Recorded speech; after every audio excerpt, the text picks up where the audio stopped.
Друзі, вітаю вас на Сейшині! Ну що, нарешті другий випуск, і по секрету скажу, це вже перезапуск цього випуску, тому що ми якраз на третій сезон мали зробити цей випуск. І, на жаль, технічні шоколадки не дали цю можливість. Тому я дуже радий, що є така можливість знову зустрітися з нашим гостем і знову поспілкуватися. Тим паче, багато що змінилося з того випуску і є про що поговорити. А якщо так загально, то будемо говорити сьогодні про стендап, про реслінг, про рекламу і про людей у ліжку. Тож, сьогодні у нас в гостях Андрій Співак, але, напевно, ви точно знаєте його як Безлад. Вітаю! Вітаю, всіх вітаю. Да. Людина в ліжку, вітаю. Людина в ліжку. І я знаю, що ми вже з тобою приходили цей момент, і ти розповідав, як ти прийшов до того, як почав записувати відео для Ютубу. Але випуск не записався. Ну, може, щось в мене думки змінилися з приводу цього. Буду знову ж таки задавати це питання. Андрій, давай з самого початку. Давай. З чого все почалось саме як контент-крієтерство? Так. І, знову заспойлерую, бо ми вже про це казали, про телебачення. Бо ти якраз розповідав у випуску, що є досвід з телебачення. І це якось поєднується в цьому напрямку. Ну так. Ну все разом. Не тільки досвід телебачення, досвід поступовий, нарощувальний, через якісь там намагання, там меми робити свого часу, коли там 11 клас, 10 ходив, робив меми. Тобто вже якийсь такий напрямок з Ютуба частинку взяли. Намагався щось монтувати в Sony Vegas, тобто вже якісь навички монтажу. Тобто порізати, склеїти, зазумити. А ви, хто користувався Sony Vegas, знає, що найгірші зуми робити це саме в Sony Vegas. Бо якщо ти вмієш виставити правильно зум в Sony Vegas, ти навчишся будь-де-інде. Добре, що не мовавий, в принципі, користувався, вже на цьому дякую. І це перший аспект. Далі аспект якогось мовлення. Хтось пише, що шепелявлю, але порівняно з тим, що було до акторських курсів, це взагалі небо і земля. Там. Ну, тобто я навчився, ну це були не курси, це були просто такі, знаєш, як в університеті, хто хоче, приходить і вчиться акторській майстерності, і ми вчилися по Станіславському. Тобто я мусив проживати ролі, я мусив, якщо мені сумно, я маю згадувати ситуацію, яка в мене в житті сталася, і тоді, відігрувати, не маску надівати. Ну і це допомогло мені міняти голоси, як хочу, або можна ось так. Ну, тобто, і це дуже допомагає мені в безладі, тобто я можу робити акценти. І, власне, це теж дуже складно, тому що коли ти актор і тобі виписують сценарій, ти не можеш прочитати просто. Кожне слово підкреслене, олівцем написано, яку емоцію ти тут проживаєш, як ти це маєш подати, ось банально казку прочитати, маєш відчути, коли ти слухаєш, от колобок, от все, от він зустрів лисицю. І ти такий, ага, все, я відчуваю, я прямо уявляю лисицю, ліс, і це все треба голосом подавати. Звісно, я цим не сильно не парюся, я роблю, як відчуваю, але це теж один з аспектів, який важливий для сучасного безлада. Взяли акторська майстерність, далі гумор, стендапом займався років так 5, тобто я розумію, як працює жарт, звісно, я сильно сам не жартую часто у відео, але для цього є меми, але їх теж треба вміти правильно використовувати. Це теж як частина життя, кожен раз підбирати їх, дивитися, тобто розбиратися в них теж. Ну і, власне, телебачення – це просто досвід камери. Ось, тобто я, по суті, до телебачення такого досвіду, щоб я сидів перед камерою і балакав, не було. Ось, це не було в прямому етері, хоч це ранкове шоу, але все рівно якийсь досвід, тим паче це ютубери переважно знімаються, просто ставлять камеру, балакають. А тут ще людина, ще тебе дьоргають, бо камера одна на весь канал, типу все, треба бігом-бігом, і тут тиск, і тому, по суті, під таким тиском, коли ти записуєш розважальне шоу, це дуже сильно допомагає, тому ось, власне, це все допомогло мені зробити канал Безлад таким, який він є. А як я до цього прийшов? Це коли я в 17 років, може раніше, просто з друзями розганяв якийсь прикол про Чіполіно, про мультик, що там гарбуз такий каже, якщо пару кирпичей, не добре жити, а якщо так, то жити класно. Я так розганяв, всі сміялися і думаю, я би таке на Ютубі подивився.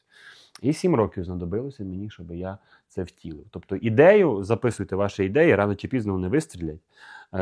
І ця ідея от прожила цей час, коли я якось вже так в себе вдома і такий сижу і думаю, ну слухай, в тебе немає камери, в тебе немає мікрофона, але в тебе є бажання.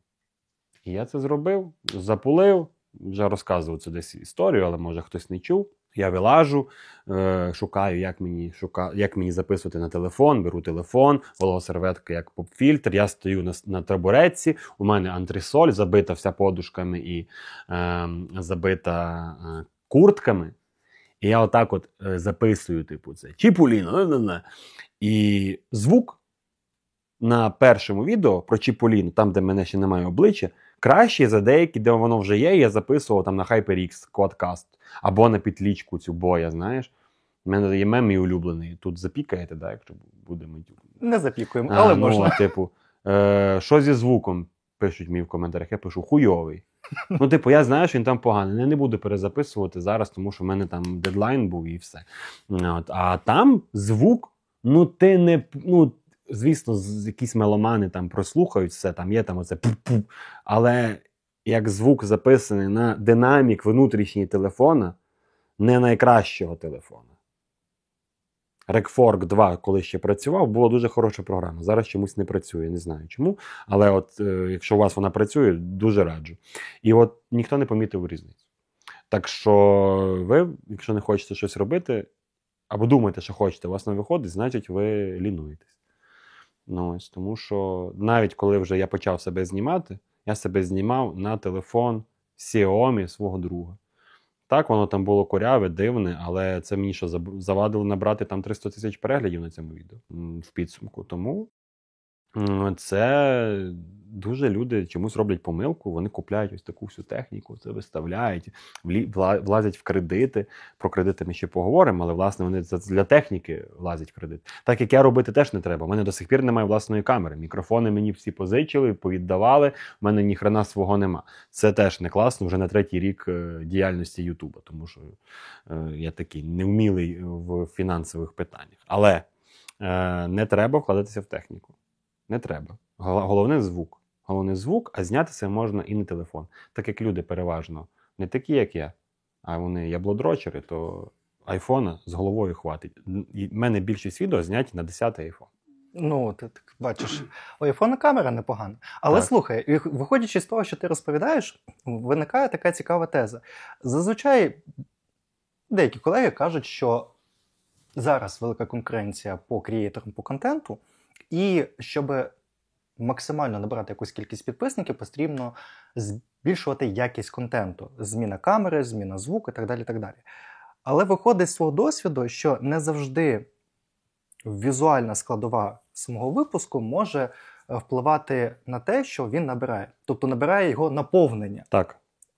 Ну, коли ти робиш огляди, не сильно важливо, скільки ти в кадрі, як ти виглядаєш. Ну, я, якщо хочу подивитися якесь коузі, таке затишне відео, то мені хочеться, щоб блогерша або блогер там сидів, знаєш, на ліжку, типу, щоб були подушки, щоб ніби я відчував цей домашній вайб. Люди що роблять? Вони беруть суперстудії, купа цих, блікує в окуляри йому ця штука, ти не відчуваєш трушності. Якщо ви хочете знімати, конкурувати з такими україно-російськими блогерами, як там робимо велику кіндер-сюрприз, умовно, ну людина заробляє просто шалені гроші. До того люди там беруть кредити і так далі, вкладаються або типу, працюють. Про камери з ким конкурувати? Ну так гляньте в свою нішу. Більшість відео навіть не треба обличчя знімати. Більшість відео ваше обличчя там не треба. Я просто нарцис трошки, тому я такий, ну як так? Типу, мені подобається, коли мене впізнають. Тому рано чи пізно я знав, що я буду обличчя показувати. І це дуже монтаж допомагає робити, до речі. Тому так, легше вставити себе, ніж шукати конкретно під кожну фразу якусь вирізку. Це типу, замахує. Особливо це найбільше не люблю шукати ці стокові відео. Це жахливо виглядає, дуже якось краще вже знайти якийсь мем, а мем знайти складніше, ніж people sitting on the table, типу щось таке. Власне, тому за камеру вдумайте в останню чергу. Звісно, не треба знімати там на Sony Ericsson K300, але може і треба, може це вайб буде. Ну ти прикинь, чувак каже, що він знімає на Sony Ericsson K300. Я, може, колись таке зніму, у мене ж ностальгійний контент, то, в принципі, має виглядати інтересно. Просто, що воно буде дуже шакальне, але для прикола можна спробувати. Але кажу, не треба в камери вкладатися, зичте, попросіть на перші часи, бо заробляти ви з Ютуба будете, може, ніколи. Ось, а може і будете заробляти. Тому це гра вдовгу, і грати в неї з мінусів не треба. Окей, ти якраз зазначив ностальгічний контент. Багато випусків в тебе є на каналі, де пов'язані або з мультсеріалами, або безпосередньо з рекламою, або з якимись телевізійними шоу з минулого. Ти на них робиш огляди або коментуєш ці випуски, тому що в тебе є відчуття ностальгії, і ти хочеш подивитися, як це було раніше і як зараз це сприймається тобою. Чи все ж таки це, напряму, скажімо, спекуляція на ностальгії? Я кажу, паразитування. Я паразитую на ностальгії. Я не планував так робити. Канал Безлад названий через те, що я думав, що в мене буде повністю різний формат відео від фіфи до Повний мультиків. Безлад Андрія Співака. Так, абсолютно. Все, що в мене в голові, все, що я люблю, про все буду знімати. Там навіть про снукери запишу, чому Роні О'Саліван не найвеличніший гравець в снукері. Типу, щось таке. Але коли я доєднався до кузні ютуберів, коли вона ще існувала в адекватному форматі, так як вона мала існувати, коли це допомога креаторам в Діскорді, а не, як зараз, нагрівання людей. Вони молодці, вони заробляють гроші, але просто, вони такі, ви платіть, а ми вам дамо. Раніше було безкоштовно. Ми допомагали, нам допомагали, поради давали, це було приємно. Звісно, що рано чи пізно це має монетизуватися. Зараз в кузню потрапити важче і не сильно там в чатах допомагають, до речі. Не знаю, може це таке. Але може я вже занадто багато знаю і мені вже хрен поможеш. Ось, тому що, за якісь інші поради треба вже платити. А я такий, я не хочу, раніше мені ці поради давали безкоштовно. Ось, може я такий. Власне, кузня ютуберів допомогла мені зрозуміти, що одна ніша на один канал. А я якось сам, в мене ж ідея з рекламою теж була давно.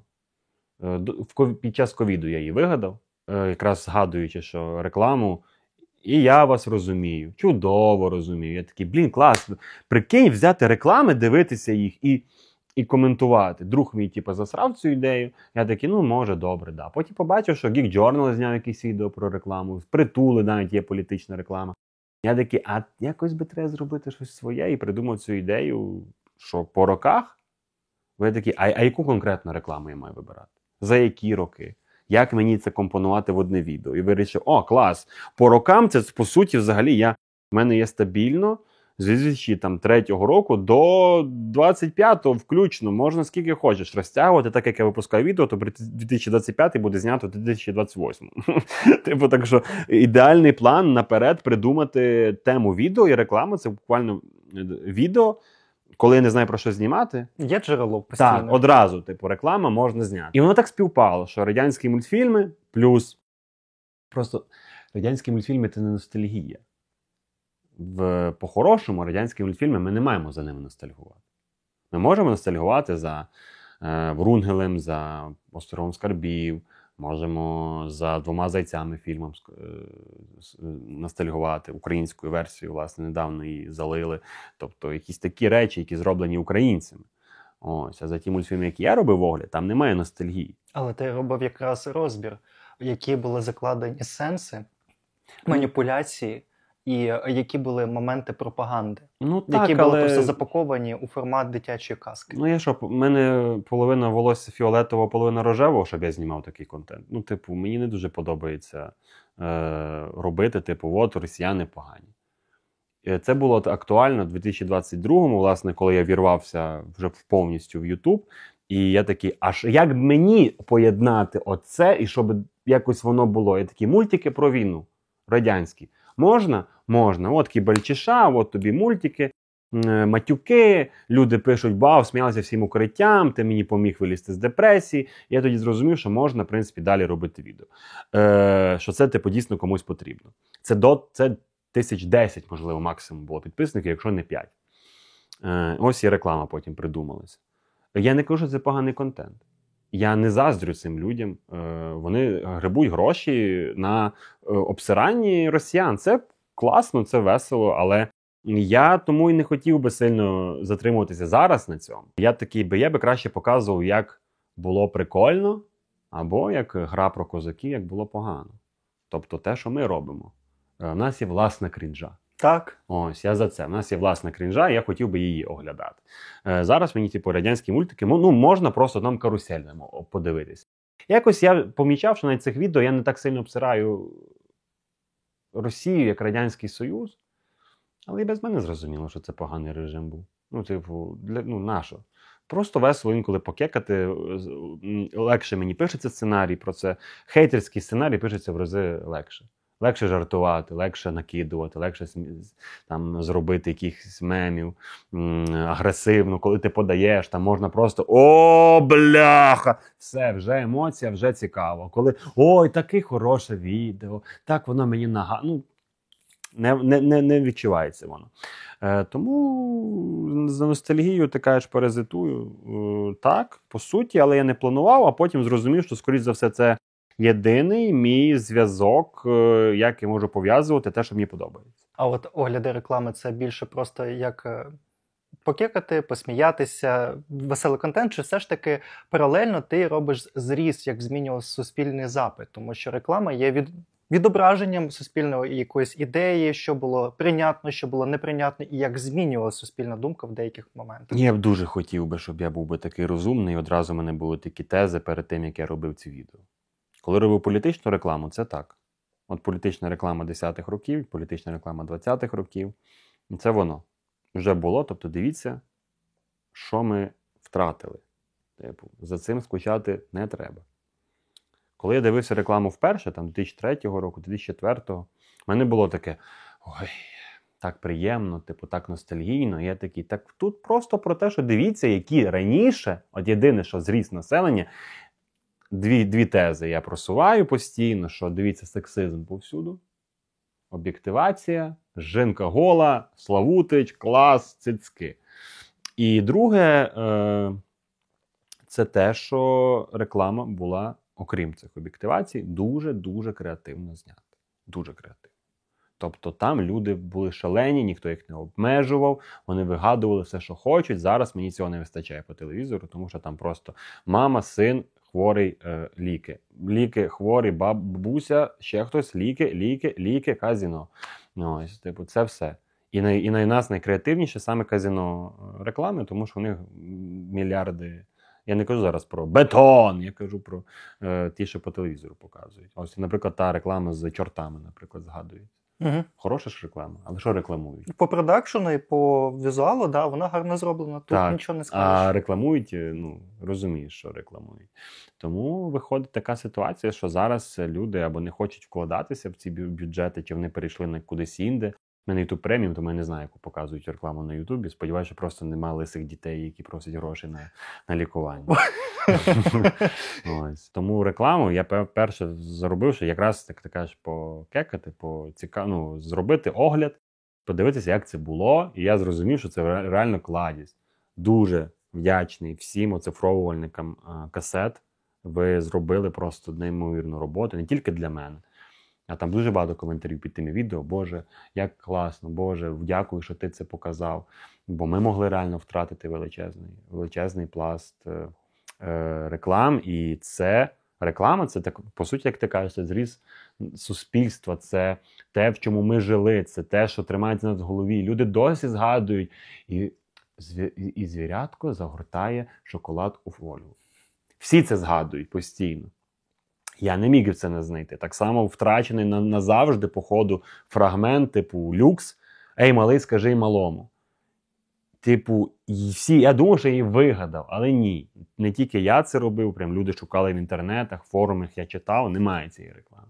А ти уяви, скільки реклам, які тільки я показав, могло просто зникнути, їх би не було. Тому всі ці канали, які оцифровують, ви просто боги. Якщо у вас є ще матеріал, не соромтеся, знімайте. Дуже вдячний тим, хто дякує в коментарях за те, що, типу, що от ви використали, дякую, що за згадку. Завжди, якщо ви дивитесь мене, ходіть в описи моїх відео під рекламою, і там є всі канали, з яких я беру ці відео. Переходьте, підписуйтеся. Вони дехто навіть до сих пір щось робить. Тому я їм дуже-дуже вдячний. Стосовно стендапу. Ти казав, що в тебе був досвід якийсь час, ти займався стендапом. Ну і досі. Але з минулого відео, яке не записалось, на жаль, був момент, що ти казав, що плануєш повертатися знову в стендап, хоча в тебе залишився негативний досвід і відчуття з минулого. Угу. Як зараз? Вже пройшло у нас рік, якщо не більше, з Можливо. моменту нашого спілкування про це. От по стендапу. Чи повернувся ти? Як зараз тобі ком'юніті стендаперів, взагалі наразі сцена під час війни стендап, наскільки вона активна, неактивна? От як зараз от живе цей напрямок? Конкретно зараз, на даний момент, на яке вересня? Боже, 27. 25 чи 27? 27. 27 вересня. На даний момент стендап нахер нікому не всрався фізично. В Києві, принаймні. Ну, ми в Києві ж говоримо. Так. Площадки, які не... Ну, навіть у підпільного є деякі проблеми з збираннями людей. За них, типу, там один раз тільки чув, що щось могли не зібрати до кінця. Але є площадки, не буду говорити прям імена, але ну, так як я перебуваю в чатах коміків, відміни, отако, відміна раз, відміна два, відміна три. Тобто скасовуються просто стендапи і, ну, байдак, не байдак, ну, може, байдак ні, але там є доволі імениті коміки. І люди зараз більше ходять саме на розгони, на якісь інші шоу. І, власне, я розумію і коміків тут. Мені цікавіше, от я зараз в Comedy Station, як резидент, і мені цікавіше виступати на КПТ. Тут є психолог, задають питання, ми їх розганяємо. У мене є власний проект «Позакласне читання», де ми книжки обговорюємо. От, наприклад, недавно ми обговорювали книжку «Двір шипів і троянд». От подивіться, гарний випуск там про літературу, там про всякі такі секси. Це дуже цікаво. А от стендап, ну що стендап? Ну, він якось не такий відчувається, що це просто написаний наперед матеріал, його треба написати, а тут ти приходиш на місці, розганяєш, і ти смішний в моменті. Тут і зараз.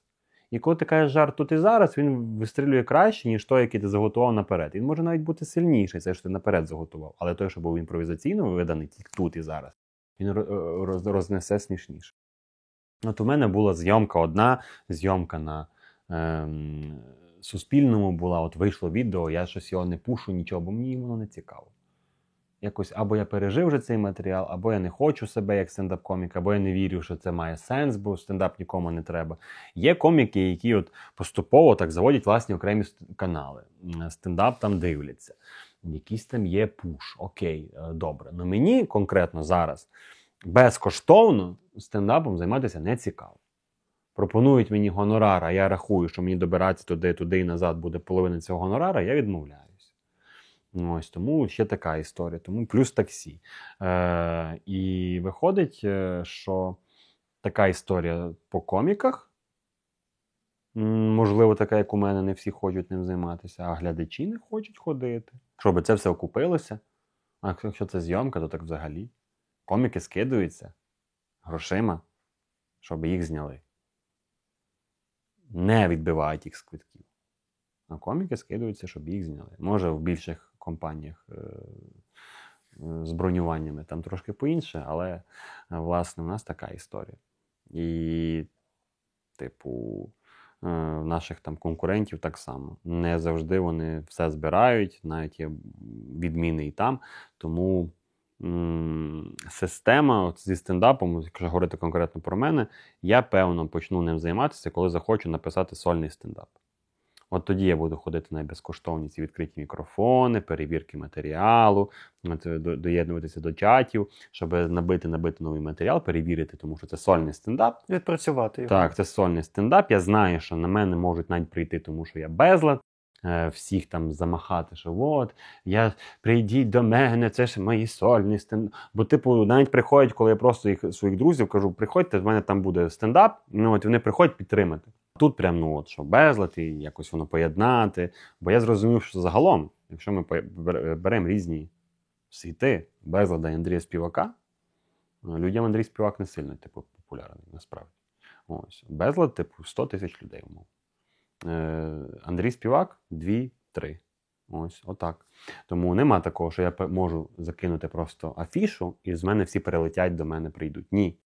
Якщо ви хочете мене використати як той, хто принесе вам касу, у вас не вийде. Я не винен. Ось. Так що так. Може через те, що тіктока в мене немає, чи там ще щось. Але така історія. Я з цим змирився, спокійно до цього ставлюся. Раніше це було боляче. Ну як так? Але потім зрозумів, що ну так, а скільки конкретно мене, як Андрія Співака, яка частинка мене в безладі на відео? 15%. Люди знають мої хобі. Люди знають, хто я. Люди знають, ким я працюю ще. Люди знають мої інтереси. Не знають, тому що звідки вони їх мали знати? Навіть не всі знають мої вподобання по стосунках, типу, які доволі для когось можуть бути цікавими. Так що ніхто цього не знає, тому що мені це не треба. Як для безладу. Нащо мені вставляти себе? Тому, можливо, колись я вже 100 років вже говорю про це. Може, я тут дам вам обіцянку і виконаю. Якщо все буде окей, має з'явитися канал, мій особистий, де я буду без мемів просто розказувати про життя. Персоналі. Ну так, тобто там щось про Тіндер, там про ще щось, якісь такі, знаєш, загальні теми на своєму досвіді. Тому що вже дідок щось пожив, типу, завжди оцей графоманство, воно в мені горить, хочеться трошки балакати, власне, і тут теж, бачиш, така є нагода. Тому, я думаю, заведу канал такий особистий, це ж легше робити. Взяв, камеру поставив, записав, нарізав, і не треба ніякі вибухи, кеки, нічого не треба. Не треба шукати там мем в нормальній якості, щоб зараз, до речі, про меми, зло. Канали в Тіктоці, які шукають меми, видаляють їх якимось чином, чи що, але, коротше, тільки в них є там мем, але він є там в топ-3 меми з бабусями, і казіно отак от, типу, під ним чи над ним. І кажуть, киньте оригінал, ніхто не кидає. А цей оригінал його тупо нема. От є бабуся, яка оце балакає, і, типу, по телефону, і тільки в них є це відео. Ось. І вони заливають ці канали і казіношка, щоб гроші получати. Ну, теж лутають гроші, молодці, навіть хто не знає, хто цим керує. Але теж така проблема. І не треба шукати мені ці меми ночами, а просто собі записав відео. Ось. Тому по стендапу я поки що не відчуваю потребу йти на сцену. Бо коли хочу, я прийду на позакласне читання, скажу там продюсеру, що давай на КПТшку, мене запише КПТ, це типу, де є психолог, сексолог чи ще хтось, і 3 коміки розганяють історії. Тобто наші формати, які ми придумали. Ну, ось, скажу, запиши мене туди, і там я буду на сцені. Але кожен раз, коли це якийсь стендап, чи навіть КПТ, я не хочу, як артист, займатися пошуком людей, прийди на стендап, або думати, прийдуть сьогодні хоча б 20 глядачів, чи не прийдуть. Це дуже виснажує, це дуже неприємно. Я розумію, як це звучить зараз, це війна, ти про таке жалієшся. Слухайте, тут конкретно ми про творчість говоримо. Це виснажує емоційно, ти таке, для кого я це все, блядь, роблю? Ну так. Бо з Ютубом навіть мінімальні мої перегляди – це 40 тисяч. Для когось це мрія, типу, для початківців. Для мене це була мрія, коли я починав. І це 40 тисяч людей подивилися. Все окей, якась там монетизація навіть буде. Це оцінили. Якщо 100 тисяч, то взагалі вау, клас. Є результат, є фідбек по роботі, яку зробив. А Так. тут виходить, ти готуєш матеріал, ти фізично приїжджаєш, Читаєш готуєшся, книжку тиждень. Вкладаєш ресурси і щоб що. Так, щоб, типу, тобто сидіти. немає фідбеку або розуміння, для кого і для чого ти це робиш. Так, ну ніби ти зробиш це для себе. Прийдіть на моє день народження. Ніхто не прийшов. Ну, умовно. Ти ж для себе це робиш. А хочеться, щоб глядачам це було цікаво. І глядачів не можна звинувачувати. Не у всіх стендаперів є гроші на таргет. Ось. Не всі, навіть хто запускає таргет, можуть ці гроші відбити. Багато хто працює в мінус. У нас хоча б є такий як бюджет. Тобто у нас є бюджет, ми можемо заплатити за обкладинки, за зйомку, щось можемо. Хтось може більше собі дозволити. Але загалом, сподіваюся, що просто літо закінчилося, і вже станом на жовтень-листопад все повернеться, як було. Але якщо брати тенденційно, ось так от по зростанню, то виходить, що в нас спад інтересу. І, власне, в інтернеті теж бачу, що люди такі, ні, український стендап типу не цікавий. Я сподіваюся, що вони дивляться якогось Джо Рогана, а не що Джо Рогана, хто там. там Білл Бьор, там, і таке інше, якихось стендап-коміків англомовних, а не трошки іншої мови. Сподіваюся, що не їх вони дивляться, кажучи, що український стендап не смішний. Стосовно контенту, ти, от, якщо я правильно зрозумів, сказав, що в безладі, як в каналі, як в персоналі цього каналу, образу, дуже мало від Андрія Співака.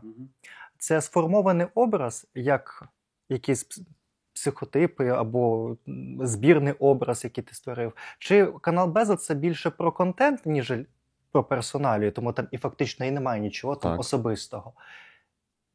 І ти кажеш, що з однієї сторони тебе, як Андрія Співака, не знають. А ти давав ту можливість, щоб люди про тебе дізналися як особисто? Ти кажеш, що в перспективі можливо там зробити персоналізований канал, де без шуму, без мішури, від себе, як відчуваєш, як бачиш. Але мені здається, ти все рівно вже поступово відкриваєшся глядачам. Навіть позакласне читання, всі інші взаємодії, колаборації, ти вже там не безлад, ти вмовляєш свою думку. Так, але я собі кажу про те, скільки аудиторії переливається, коли я кажу, ось дивіться, я приїхав на цей-то канал. Так само буде з цим подкастом. Не 100 тисяч, не 50, не 30, не 10 і не 5 перейде по цьому відео, по посиланню на це відео. Ось про це. Я даю їм можливості. Ось дивіться, в мене є власний Інстаграм. Ось дивіться, в мене є Телеграм, де я там інколи кеки якісь про життя розказую. В мене є ось тут подкаст про кіно. Ми записали. Тут я на Comedy Station, дуже крутий випуск. Я коли кажу, що дуже круто, я не брешу, типу, ай, клас, давайте подивіться, там говно. Я не буду рекомендувати говно. Я кажу, от дивіться, там дуже класний, смішний випуск. І, власне, це ж теж з гумором пов'язано. І там дійсно є моя позиція, я там сижу. Троє в ліжку так само. Це єдине, можливо, що просто там перелив був з різних джерел. Я не знаю, звідки від мене там прийшло. Я взагалі там відчуваю себе третій зайвим, насправді, якщо брати попередні ці штуки. Але, бо більшість говорили ж вони, дівчат, то виходить ось така історія. І раніше я прям дратувався, а потім подумав, дійсно, ти питаєш, що це на перше питання відповідь. А на що там? Я не уявляю, як я себе маю там показувати. Мене навпаки дратує, коли я пишу свою думку в сценарії. Це відео мені не сподобалось. Так а ти хто? Типу, чувак, ти робиш приколи, нащо мені знати, що тобі щось не сподобалось? Ти оглядаєш. Рознеси, а не розказуй свою думку. Тому я навіть не відчуваю, як би мені себе туди вклинювати, в безлада. Це не те, що пізно, це просто не треба. Бо, наприклад, якщо брати фанкон, умовно. От був фанкон, була автограф-сесія. Люди не знають, що навіть дарувати. Вони, може, і хотіли, вони не знають, чим я цікавлюсь. Але стріми, там, де дійсно я, де можна зі мною поспілкуватися, на каналі зі 108, не знаю, скільки там, 110 тисяч підписників, мій максимум – це 250 людей. Це тобі про те, що кому цікаво щось, окрім мого контенту. Чи я цікавий. Нащо мені дивиться, як Безлад дивиться Ігри Патріотів. Або нащо мені дивиться, як Безлад дивиться свої старі відео. Я дуже радий, що ці стріми хоча б дозволяють закривати збори на ЗСУ. Але сам факт, це якраз найбільший показник того, що я даю ці можливості. А не те, що глядачі такі погані, вони їх не використовують. Ні, їм це просто не треба. І це нормально. До цього треба прийти. Я до цього прийшов і нікого не засуджую. З цим треба змиритися і робити щось інше. Вони дивляться, тому що ти смішно коментуєш, ти вмієш жарти, ти вмієш імпровізацію. Це твоє внутрішнє. Не у всіх є, у людей є цей внутрішній шарм і гумор. Це рідкість. Так, але, добре, рідкість. Але люди, можливо, хочуть чогось іншого. Не всі люблять стріми, не всі люблять... Стрім – це контент, який зобов'язує по часу. Так, по часу. Треба зайти, подивитися це. Але просто, розумієш, мені колись казав мій товариш, теж по Ютубу, каже, ти прикинь, до тебе прийшло, виділило тобі час, тут і зараз, в цей момент 200 людей. Так. Чого тебе це не влаштовує? Кажу, бо відсоток. Дуже маленький відсоток. Дуже маленький. Ось. І тому я вирішив, що стрімами трошки потім, це чисто так, як хобі, зібрати гроші Бо поки що перший раз вони вийшло без стріма зібрати гроші на збір, закрити, слава Богу, значить ще щось там працює. Ось так само добре, давай візьмемо. У мене дуже багато відео було з плашкою. Тут Інстаграм, тут Телеграм цей. Телеграм 1000 з чимось, Інстаграм 2000. Ну, бачиш, тобто теж, по суті, надійка. Ми правильно, тато мені казав. Нащо мені за тобою слідкувати, якщо я подивився твоє відео? Я теж так думаю. Ти подивився відео чувака або дівчини, і тобі подобається цей контент. Ти будеш йти дивитися в опис, що в неї там в особистому житті? Хіба що тобі людина сподобається? Можливо, по такому формату. Я не пам'ятаю, щоб я підписувався умовно на Візі. Смішний чувак робить контент про Майнкрафт. Ну, мені не цікаво, що він, хто він. Може, цікаво. Але може особисто познайомитись, бо він смішно жартує, мені подобається. Але я просто себе зловив на цьому. І чому я маю вимагати цього від інших? Ось так. Ну, а як платформа для того, щоб робити анонси випусків, бо YouTube не завжди вчасно рекомендує або сповіщає про випуск. Як платформа, люди що... так не розглядають Інстаграм. Я, власне, не розглядаю Інстаграм як те, що я безлад. Хоч і називається безлад ас, але я такий, що дивіться, це моя особиста сторінка. Тут і безлад, тут і Comedy Station, тут і якісь жартики про життя, тут і цей. І сам, в принципі, сильно не веду. Може, проблема в тому, що я його не веду. Може, я почну вести якісь рілси, типу, це найкращий спосіб набрати нових підписників. Але поки що в мене немає сильно енергії, щоб знімати ще й рілси. Ось тому я просто вважаю, що ніхто не зобов'язаний це дивитися як платформа. Так точно ніхто на це не буде підписуватися. Я раніше намагався там якісь, знаєш, ексклюзиви з Ютуба. Як я прийшов там до чогось, там, знаєш, каруселі. Ці каруселі вже нікому не всралися. Інстаграм я використовую як платформу для зборів, платформу для анонсів концертів. Можливо, через це люди і не хочуть, тому що не знаю, там в сторіс зараз буде збір, я скіпну. Ось, може, ще проблема в тому, що я веду. Але це таке, копання не зрозуміло в чому. Сенс такий. Людина не зобов'язана переходити на твої особисті канали. Ось. Особливо, коли цій людині за 18 років. Зрозумів. Тому що в мене проблема. Я дітей тепер вирішив всіх, хто там попав в чат, лишати, не буду їх вже кікати, а от нових я не беру. Ось, тому що вони спамлять, вони дурачаться, вони дурниці пишуть. Я не хочу бачити це в себе в чаті в Телеграмі. Я хочу бачити спілкування, а не дурку малолітню. Тому, я дуже радий, що в мене в їхньому віці такої можливості не було. Тому що, розумієш, підписуються там діти з ніком «Єм какашки». По-перше, чого російською, по-друге, що це за дурниця? Ось, як я маю брати, його до себе в чат. Так що це теж нюанс. Коли в тебе дитяча аудиторія, в тебе буде багато підписників, бо їм дуже все цікаво. Все геть. Може, ще й матюк зараз скаже. Він же ж на Ютубі не може матюкати. Етап, який в тебе був в контенті, це спільний проєкт «Троє в ліжку» подкаст, Так. де, на мою думку, ти був дуже відвертим з глядачем стосовно свого особистого життя. Не кожна людина готова на загал розповідати там свої вподобання, свій досвід або якісь пікантні моменти. Це потрібно мати якусь і сміливість з однієї сторони, а з іншої сторони це як якусь травму.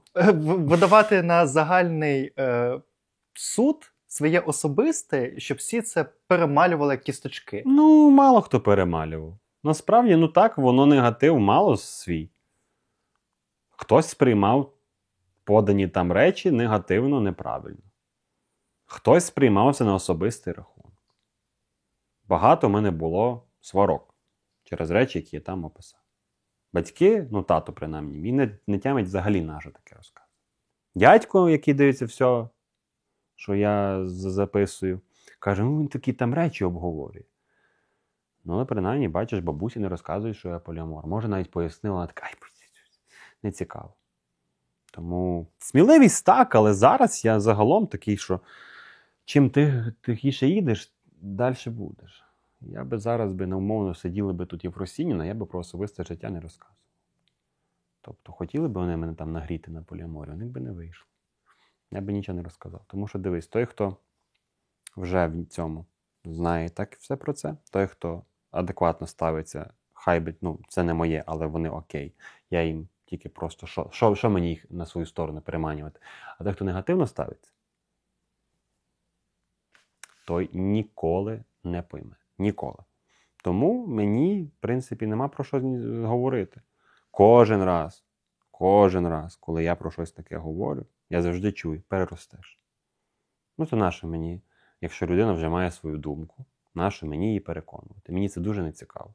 Ти навіть не уявляєш, наскільки мені вже остогидло ці розмови про це все, доводити щось комусь. Мені не цікаво. Тому виходить, що цей етап, він був потрібний, щоб я виговорився, подивився.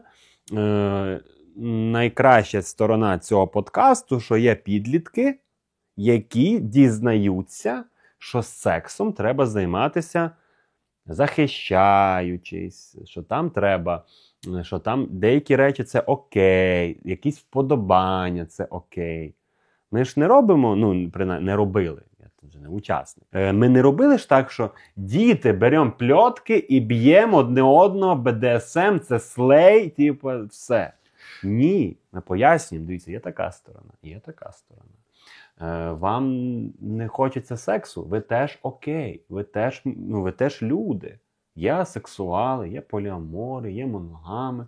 Довгий це ж період я записав троєліжку, коли був в моногамних стосунках. Тому ми просто певно, це теж зріст суспільства, бо ми собі таку бульбашку там зробили, отаку відкриту до всього, ЛГБТ-ком'юніті, поліаморія, ми всі такі продвинуті, всі такі пропрацьовані. Коли це виходить за бульбашку, то починається дурка. І слухай, мені зараз кенселінги взагалі не напору. А я люблю це бути відвертим. Якщо я вже прийшов, я вже буду балакати. І якщо ми говоримо вже про секс, тобто тут подкаст не про секс. Тут я не повинен розказувати зараз ні про що, про свої там вподобання. То я і не збирався. А там я ніби як повинен. І я вже такий, я маю бути відвертий. А де ця зона, де я маю приступати, де не приступати? Де це межа? І кажу, тричі мені вже прилетіло, тому я не хочу. Я не хочу. А яка особиста була в тебе мотивація долучитися до цього проєкту? Розкрутити себе? Пропрацювати якісь внутрішні аспекти свого сексуального життя? Можливо, поділитися своїм досвідом, який може бути у нагоді для глядачів? От яка внутрішня мотивація була в тебе долучитися до цього проєкту? Та думаю, що я нарцис просто в якійсь мірі. Я хотів просто, щоб... по-перше, я люблю подкасти, я завжди хотів мати власний подкаст. У мене була спроба, психічне порушення, можете послухати, там я дуже молодий і дуже інтересний. Ось, подкаст – це класно, плюс подкаст з подругами, з якими я дружу, це весело, про секс – клас. І я тоді, це був якраз становлення мене як поліамора, і я прям всім хотів, всьому світу розказати. Дивіться, який я, от я тут, може ще як план, що дивіться, от це мені подобається в стосунках, це не подобається. Ніби дівчата, дивіться, кого ви вибираєте. Такий, може, мотив був теж, ніхто не спорить. Зараз мені це не треба. Я не в пошуках ні в чого, тому, є, нема. А там я був в активному пошуку, я там прям хотів, оце все, мені треба було виговоритися про те, поліаморія, це окей. Зараз я вже такий, що, добре, не хочете, не слухайте, не треба. Про просвітницьку діяльність я взагалі не думав, що нас будуть підлітки дивитися. Нас дивляться. Ось, але якраз коли на фанконі впізнавали саме в троєліжку, це було доволі, певно, може навіть найприємніше з усього, що сюди впізнавали. Більше приємно, коли по рестлингу впізнають. Отут так. Тут прямо такі, оце людина унікальна. Ось, бо троє в ліжку – це троє в ліжку. Якщо мені дати балакати, я можу набалакати зайвого. А в людей не такий поріг, образ, як у мене, наприклад. Ось, мене образити не так легко. Добре. Згадуєте мене, то, значить, щось я значу у вашому житті. А там така історія. Але я не маю негативу ніякого до тих людей, з ким в мене були якісь виясняння через цей подкаст. До продюсера теж не маю питань ніяких. Ось, гарний був етап, непоганий. Деякі відео, може би, і сам би передивився. Подобається, як я там вдягався спеціально кожен раз, якось так. Отут мені подобалося. Це можливість проявити себе, ось типу, це екстравагантність, це мені потрібно. Є така історія. Власне, до речі, безлад – це теж про це. Через деякі нюанси я не можу вдягатися, щоб мати повністю забезпеченість, я не можу вдягатися так, як я хочу на відео. Я вдягаюся так, як потрібно. Ось. І, власне, я там теж, по суті, стиль в мене не такий, як в Безлада. Андрія Співака. Не такий. Але цього не знають. Ну, ти добре. Хай так. Ось. Ти якраз по завершенню співпраці по «Троєліжку» доволі в швидкий час якраз з'явився перший випуск подкасту, і це було про книжки. Я, чесно, не пам'ятаю, чи він правильно називається. Ну. Ти якраз от і почав співпрацю з новим. З Comedy Station, так. Так. Як тобі цей напрямок? Чудово, супер. Я прям зажив. Я, власне, повернувся в стендап після першого цього запрошення. Я прийшов на КПТ, я бачу, вау, психологія, я в цьому розбираюся, я ще й жартую, люди сміються, я ще щось можу, я ще смішний. Тобто не тільки написати сценарій наперед, все, клас, хочу ще, потім я тебе буду тулити всюди, куди можна, мене тулять, я такий, а чого б стендапом не спробувати? Я приходжу, розношу зал і такий, все, чувак, ти ще в строю, бачиш, можна потрошку і повертатися. Про ком'юніті ти там ще питав, але я так і не сказав. Цей раз краще. Цей раз краще. Київське ком'юніті, принаймні наша спільнота, конкретно мені подобається. Знаю за інші спільноти, є нюанси, але це конкуренція, це окей. Це теж до цього тебе треба прийти. Будь-куди, куди ви йдете, музика, не музика, стендап, акторство. Жахлива конкуренція. Вас нагріють, вас обманять, знайомства рішають. Це все всюди працює. В Ютубі теж. Можливо, мені якраз не вистачає якогось свого генга. Типу, в ютуберів деяких, я там знаю, є свої там чати, там ще щось. Мене в них немає. Я такий, що чим я вам не треба, а потім такий, по суті, що в мене спільного з ними? Ось, так що, да. От ком'юніті стендапа, принаймні нашого Comedy Station, мені подобається. Мені затишно тут. Хотілося більше переглядів, може ви з цим поможете. Ось, але загалом ком'юніті краще, ніж було в той час, коли я займався в Хмельницькому стендапі. Ще один напрямок, яким ти активно займаєшся, це реслінг. Розкажи, будь ласка, про цей напрямок детально. Чудовий напрямок. Це єдине, що я роблю постійно. Це дисципліна. Щовівторка і щосуботи, 8 вечора і 12:00, я завжди на місці. Це прям єдине, що тримає мене в строю, бо я ж безлад не просто так, відео виходять рідко не просто так, тому що я не організований. А оце єдиний такий оплот, робота. Ти маєш прийти, маєш відкоментувати. Це було як хобі. Я дивився реслінг, в мене була одна травматична подія, мені було погано, і я побачив TikTok з Рією Ріплі, такий вау, клас, я не знав, що тепер такий у нас реслінг, стало цікаво, знайшов WWE Lux, дивився їхні стендапи, слухав їхні ефіри, слухав їхні подкасти, і такий, як би хотілося б ще Оками разом на подкаст. А вони так само думали, як би хотілося Безлада запросити, бо він у нас в підписках в Телеграмі. Так, і ми такі, я боявся їм написати, вони мені. Ну, вони написали. І ми записали подкаст, і вони охреніли від моїх знань про реслінг. І я таке, можна з вами якийсь етер провести? І ось ми королівську битву ми прокоментували 1 січня, десь такі числа, 10, щось таке. І от з того часу я постійний коментатор реслінгу. Так і кажу, я блогер, коментатор реслінгу. І хобі перетворилося, по суті, теж в роботу. Ми ФОП, ми платимо податки. У нас непогані дуже суми виходять саме на податки. І це робота стабільна. Ну, вона там повністю по-різному, бо ми отримуємо гроші за підписку на етери, які ми заливаємо, щоб в записі могли дивитися люди. Щоб люди розуміли, наскільки реслінг комусь потрібен. Таких онлайнів, як на реслінгу, у мене ніколи не було на Ютубі. Ні на Твічі, ні на Ютубі, ніде. 5 ранку. Етер, тому що це прямий етер ми робимо завжди, коли супершоу. 5 ранку. Україна. Нічний реслінг ми дивимося. Тому що супершоу Америка. 800-900 людей онлайн. Бувало 1,5. Це про те, що реслінг людям цікавий в Україні. У нас є спонсори, які нам платять теж гроші. Ми їм подкасти записуємо окремі. І так, зараз не дуже мені подобається конкретно не всі щотижневики, бо такий собі вибрали, ліниво вони роблять зараз, WWE, але це ж не наша проблема. Ми коментуємо, робимо роботу. І ця робота інколи мені подобається, інколи я кайфую, тому що ти не тільки коментуєш, а там ще є ж промки, які реслери говорять між собою по мікрофону. І кожен у нас є свій персонаж. І це дає мені оце, знаєш, акторство все проявляти.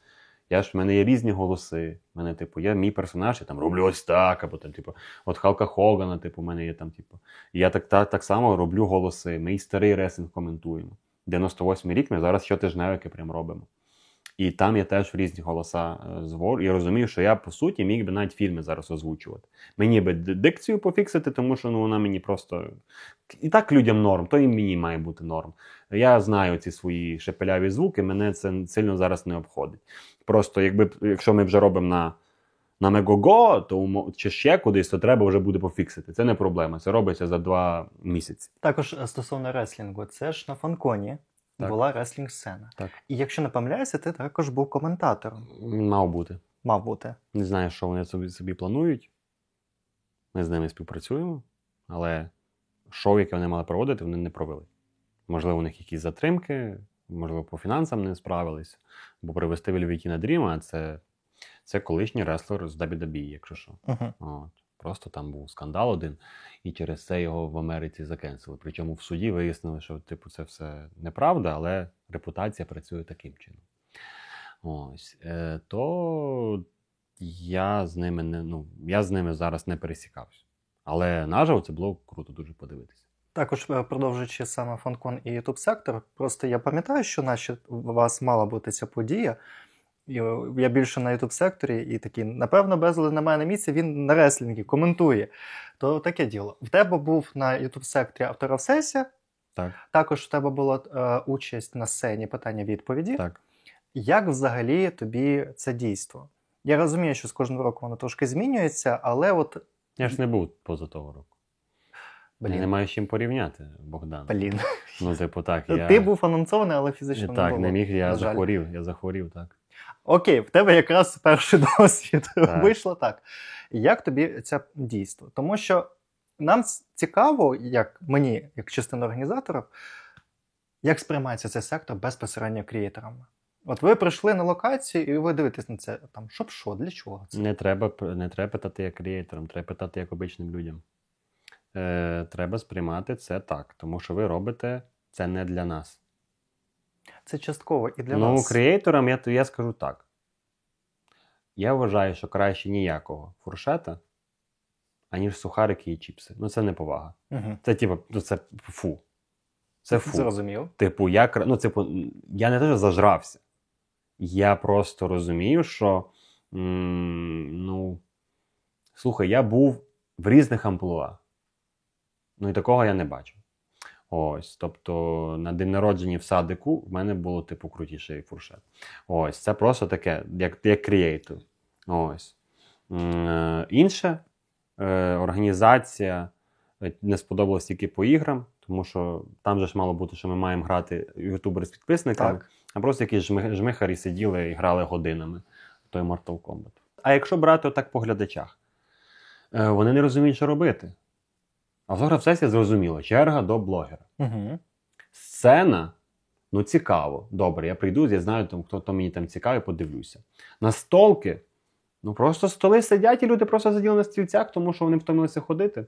Я би зробив якось більше якихось активностей, можливо, я би зробив Не питання-відповіді, а як колись було там лекції окремі, але, по-моєму, це інший сектор. Можливо, якась конкретна YouTube-лекція, хтось би міг пояснити про досвід. Глядачів можна було б ще більше стільців зробити. Якщо це тільки про негатив. До позитиву дійдемо. Ось, це те, що. А як креатору мені все, по суті, сподобалося, все мені хватило. Ось, як автограф-сесія година пройшла, я собі пішов, запитання ти адекватні підібрав, ти підібрав навіть нас правильно по темам, тобто я такий, що ми будемо говорити зараз з цими хлопцями з каналу про D&D, типу, а ось, значить, є лихозора. Так. І я такий, а виявляється, що ми всі разом, і ми, типу, про ностальгію, і нам було про що поговорити. Ось, тобто ти нас гарно і підібрав в цьому контексті. Але часто чув від глядачів, що глядачам там нема що робити. Мене є з чим порівняти. Це, звісно, зовсім інший варіант. Це більш проросійський був фестиваль, такий був відеожара у нас фестиваль. Він, по суті, був в Україні, українцями зроблений, але зрозуміло, яких блогерів туди запрошував. І там якось вони вигадали більше активності з блогерами. За той бюджет, який був у організаторів, я вважаю, ви зробили максимум. Тому що було приємно свою Харі побачити на такому LED-екрані. Такий, мене показують. Ось, так. Але як креатору мені все окей. Як глядачу, якому не цікаво хоча б 5 з учасників Ютуба, думаю, там було робити нічого. Ось отака штука. Зрозумів, дуже дякую. Подальші плани і розвиток. Що плануєш? В який напрямок, можливо, більше піти з головою? Відкрити новий канал, взаємодії з іншими креаторами. Тобто, як ти споглядаєш свій подальший розвиток? Перший план, щоб ти не образився на мої слова про організацію фанкону. Я не ображаюся, мені навпаки це дуже сильно допомагає. Окей. Ми ж зберемо теж фідбек. І негативний фідбек – це краще це все знати і зробити краще на наступний рік. Але загалом кажу, все сподобалось, мені було дуже приємно саме знаходитись там. Тому що я там всіх знаю. Це зрозуміло. Ось, і приємно, що у нас була окрема кімната. Ні, Андрій, тут за це ти 100% не хвилюйся. Давай, добре, про плани. Так. Плани. Я сподіваюся, що це не буде з рубрики «Я даю плани» і вони не збуваються. Дуже хочу, щоб вони збулися. Я хочу завести 2 канали додаткових. Перший канал – це, не кажу назву, але це особистий канал. Другий канал – про футбол. Про футбольні форми. Ось, емблеми, футбольні форми. Це напрямки, в яких я хочу працювати. Безлад не закривається, якщо що. Не закривається. Ось, це те, куди я хочу розвиватися. Далі, я би хотів би, як особистість, якщо вже, ось, мені подарили на день народження діджей-пульт. Ось, так що прийдеться виконувати цю історію, бо я колись там включав пісні на телефоні, там драм-н-бейс жорсткий такий, типу, і мені скинулися, подарували діджей-пульт, так що може скоро десь через рік, сподіваюся, хоча б буде там якийсь перший діджей-сет від Безлада, знаєш, ось. Можливо, там якусь музику колись почну робити. Це теж, типу, в таких планах, таких майбутніх. Просто з діджей-пультом було, десь колись, тут, бляха, подарили, тепер прийдеться вчитися, клацати, типу, це все зводити. Це такий план. А якщо брати по Ютубу, то перше за все, найперше, що мені треба зробити, це стабільний безлад. Стабільно випускати відео. Це слон в кімнаті, якого я повинен накормити нарешті. І ось, от я в них питав, тільки я зібрався з всім цим, знайшов вже ці шляхи до себе, як мені графік вибудовувати, щоб працювати хоча б 4 дня в тиждень на YouTube. Камеру забирають. Звісно, людина забирає, бо їй треба, але саме типу зараз. Питання до мене, що ж я робив 3 місяці перед тим, але саме тут, бачу, забирають камеру. Я починаю шукати варіанти. Тобто я не забиваю такі, все, нема камери, не буду знімати. Я шукаю варіанти, ось, тому не робіть теж моїх помилок. Поступово, коли робите контент, назбируйте гроші на беушну хоча б камеру. Купіть, розстрочку не бажано, взагалі не вкладайте гроші сильно в ваш контент, якщо вам це, це прям буде різати кишеню. Не треба. Поступово накопичуйте, збирайте собі на техніку, щоб не було таких проблем, як у мене. Тому такий план. Поступово виходити і щоб не вигорати. Тому що я зазвичай включаюся, 3 відео за 3 тижні, і потім бац, мене вже нема 3 місяці. Ну так, у тебе була довга перерва, потім ти знову повернувся і ти почав знову активно набирати підписників. Ну, можливо, але бачиш, воно ж має YouTube любить стабільність. YouTube взагалі любить, щоб ти випускав в один той самий період відео. О, навіть в один той самий час. Він прям такий, на нього можна покластися. На мене не можна покластися зараз. Тому це моя перша задача. А потім вже можна вже гратися з цими іншими штуками, тому що для мене, як ти зрозумів, по моїм діяльностям, дуже важливо себе проявляти в різних аспектах. Бо одне і те саме мені набридає. Ось так. Зрозумів. І вільний мікрофон. Андрій, можеш сказати, що завгодно глядачам, поради або заклики. Що хочеш, от просто, що лється в тебе, кажи. За те, що тебе буду шакаліти після цього випуску, я жартую. Не буде. Ну ти ж кажеш, я відвертий, я зараз як почну. Ні, ну дивись, по порадам, порада спокійна. Ви хочете займатися контентом, не беріть кредит на це. Не жалійте себе. В плані того, що як у вас є можливості, ви їх просто не шукаєте. Не варто починати, коли вам там 17-18 років. Зніміть себе пару раз, подивіться по дикції, по що там. Бо, хоча, може, 17-18 теж непогано, але це треба починати там з TikTok, ще десь звідки. Ось, в ідеалі, кажу, не брати кредитів, розуміти, що у вас є всі можливості, не брати, супертехніку, дивитися поради, як запускати. ChatGPT можете спитати, зараз модно. Я не користуюся, але кажуть, що комусь допомагає. Ось, оце вам, якщо по контенту. По тому, що я б хотів вас попросити, для мене найбільше було приємніше, якщо ви дійсно любите реслінг, то доєднуйтеся до каналу WWE Lux в Телеграмі. Ось, сподіваюся, Бодя лишить посилання. Я лишу обов'язково.